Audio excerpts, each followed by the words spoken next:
Balita naman sa lalawigan, niyanig ng magnitude 5.1 na lindol ang baybayin ng Surigao del Sur. Ayon sa PHIVOLCS, pasado alas 12 ng tanghali kahapon nang maramdaman ang pagyanig.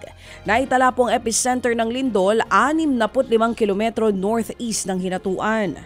May lalim na 1 kilometro at tectonic ang origin ng lindol.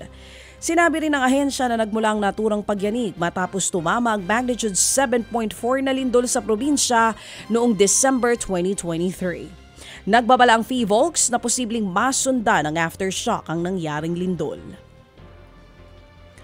Sumampa na sa higit 1,800 kaso ng dengue ang naitala sa Western Visayas region.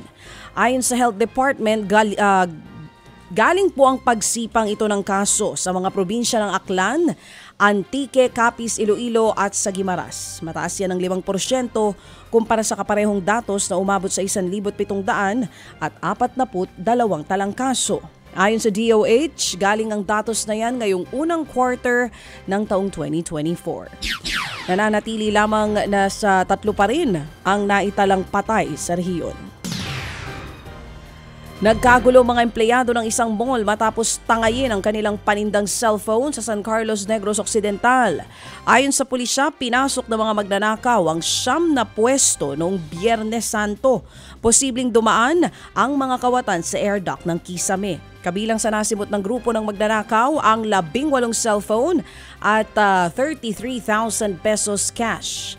Mayroon namang person of interest ang mga otoridad. Ted Filon at DJ Chacha ngayon nasa Radyo 5 92.3 News FM Monday to Friday 6 to 10 a.m.